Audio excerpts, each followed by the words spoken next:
বিষ্ণু বলেছেন উনজুরু ইলা মান হুয়া আসফালা মিন, তোমার চেয়ে যে খারাপ আছে ওর দিকে তাকাও। ওয়ালা তানজুর মান হুয়া আ'লা মিন, তোমার চেয়ে যে ভালো আছে ওর দিকে তাকাও না, তোমার চেয়ে যে খারাপ অবস্থানে আছে ওর দিকে তাকাও। অনেকে নিজের অবস্থান নিয়ে সুখী না, এরকম আছে না নাই?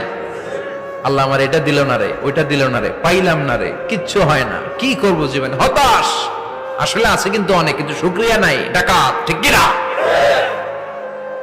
নিজের অবস্থান নিয়ে সুখী না, কিন্তু অনেক লোক আছে তারা আপনার অবস্থানে পৌঁছতে চায়। তাদের দিকে তাকিয়ে দেখেন, আপনি যে অবস্থানে আছেন এই অবস্থানে পৌঁছাটা অনেকের কাছে স্বপ্ন।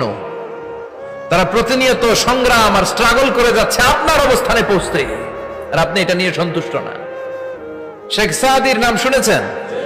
বালাগাল উলা কাশাফাদ দুজা, এই কবিতাটার রচয়িতা ইরানের বিখ্যাত এক কবি। উনি একবার আর্থিক সমস্যার মধ্যে দিয়ে সময় কাটাচ্ছেন, টাকা নাই, পয়সা নাই, পায়ে দেওয়ার মতো জুতা নাই। উনি খুব দুঃখ পেলেন, হায় রে, আমি ইরানের এত বড় কবি, আমার পায়ে দেওয়ার মতো জুতা নাই।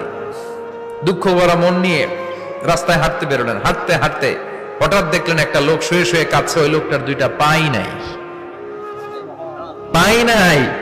উনি সেজদায় পড়ে গেলেন, আল্লাহর কাছে ক্ষমা চাইলেন, আল্লাহ অনেক দিয়েছো, শুকর আলহামদুলিল্লাহ।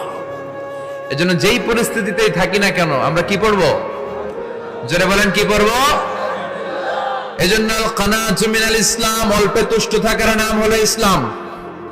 সম্পদ লাগবে কিন্তু সম্পদের পাহাড় লাগবে না, ঠিক কি না? অল্প খান, অল্প পড়েন, অল্প জামান, অল্পের ভেতরে বরকত ঢুকাইয়া দিছে কে?